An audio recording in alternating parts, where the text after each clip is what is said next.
Hi everyone, it's Michelle from MEW Designs, popping on to do a video about using different kinds of strap connectors. I won't actually be installing them on a bag, but I'm at a spot that's really good for explaining. I've got these absolutely gorgeous connectors that came from online bag suppliers and Fireweed Stitches in the US. So most of the connectors will have something like this.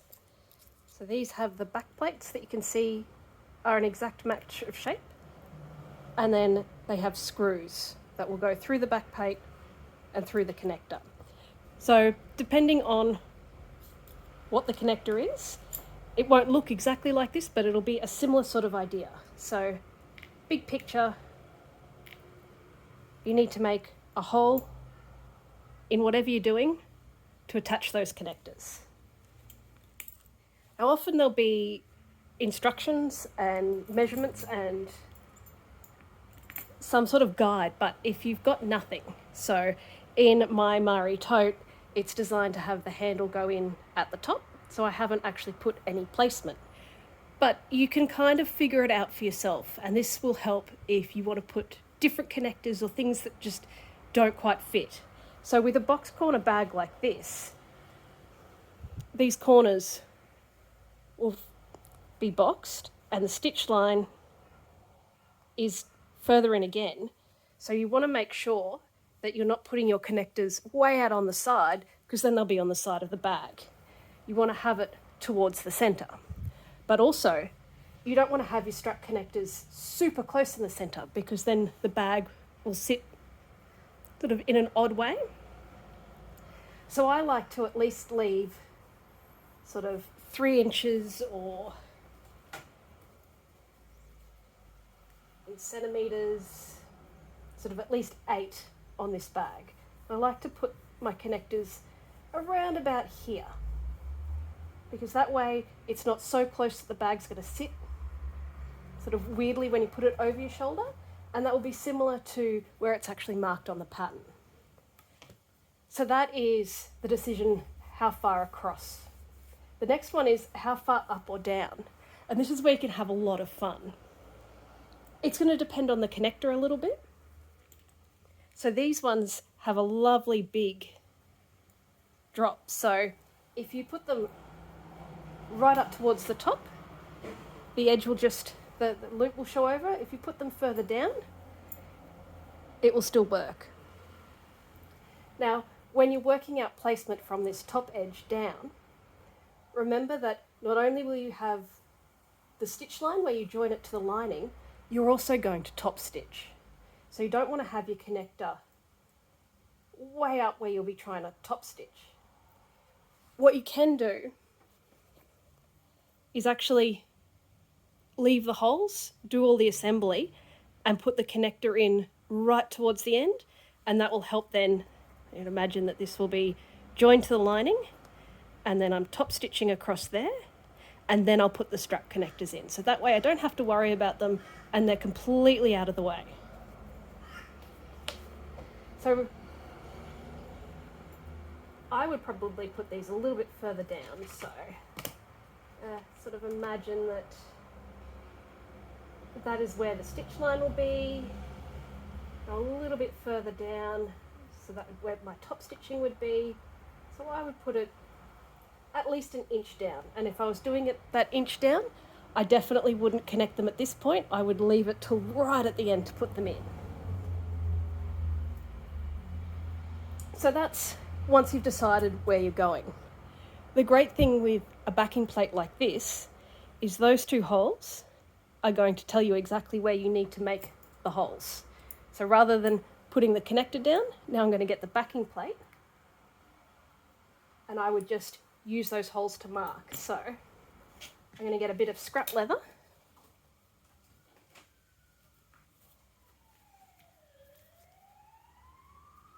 So we've measured and we've decided. Make sure that you've got the plate the right way. So it's not going to go that way, it's going to go that way. And then we'll mark that. So If you're using leather, a silver pen or something that rubs off. If you're using fabric, a fabric marker. So I'm going to mark both those spots. And then we need to punch a hole. So there's a few different ways of doing it. These can be good. What I like to do is, I know that the hole needs to be that big, and you can actually check on the different punch sizes. So that one is pretty good. I might even go up a size.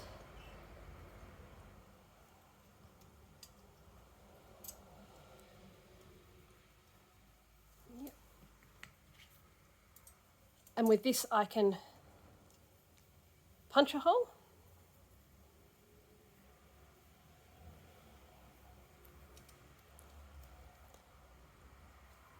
It's not very sharp, so it's not always the easiest thing to do.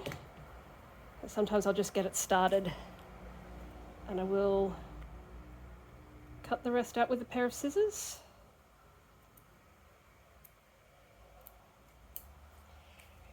You can use a punch with a hammer.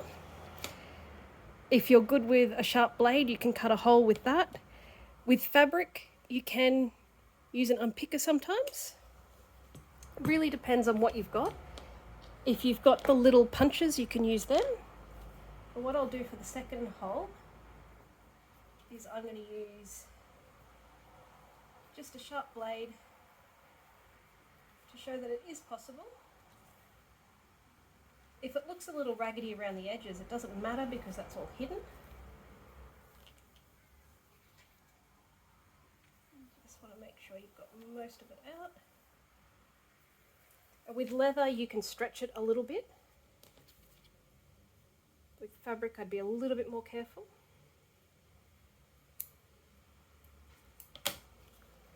So they're the holes that line up.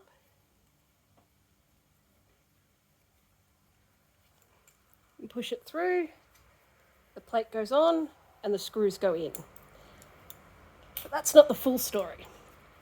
I always like to put some sort of backing behind. So kangaroo leather is fantastic because of its stitch tear resistance. So using just a nice generous piece of that is really good. But if you don't have kangaroo leather, you can use other scraps of interfacing or something sturdy. So could use squares of bag batting, scraps of vinyl. If I'm really, really worried about the fabric tearing, what I have done is fused or glued something down. So some Decaville Heavy can be really great. Just be mindful when you're ironing that you're not getting a crease around the edge. And you can put quite a large sort of backing piece. So if this were the backing piece, I would make it really, really large, like that, and then fuse or glue that down. So that is just going to be there, and it's just an extra layer that you know is going to help hold everything together. If you're using foam or something that's quite thick, what you can find is that there's not enough room with these posts. So you can also then just cut out a hole around in the foam. It will still look good because the foam will be sort of around those edges and spring up, and it will just mean that you're not fighting to get those screws in. What I like to do is make sure that it's sitting nice and flush like that. And then you pop the backing plate on, and then the screws. You can get small screwdrivers from hardware stores, so I find it's worth just lashing out a little bit and spending a bit more and getting one that's got a nice strong point on it. And these will screw in. You can use Loctite, is a brand that's used a lot, but you can use other glues, so fabric glue can even work. and put just a tiny bit of glue on the thread and then screw it in. Just be mindful that if you do that and you need to take them out, it can be really, really difficult. So then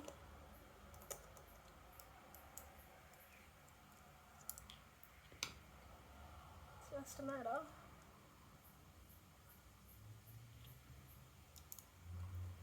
popping those screws in.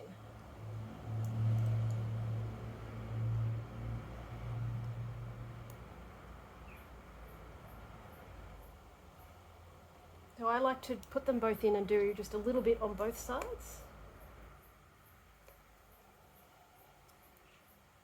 So I find that helps stop it rotating or sitting funny. If you just do one and then the other, you can find things move around a little bit. So that is on the back, and then that is how it looks on the front. The last step is to put something over the back, because that metal over time can rub away on things. So I like masking tape, a sort of painter's tape. It's a really good one to use. You can use electrical tape, and you can even put interfacing over. So if you're doing a fabric bag, a layer of interfacing is fantastic, and that just stops these edges rubbing against the lining on the inside and wearing away over time. That is a quick demo of how to put strap connectors on just about anything. If you've got any questions, pop them below. I do get to them. If there's anything else that you'd like me to run through or go into a bit more detail, again, pop a comment. If you like this video, please hit that thumbs up. It really does help. And if you'd like to get more bag making content from me, hit that subscribe button and it will let you know every time I make a new video. So thanks everyone, and I can't wait to see what you make.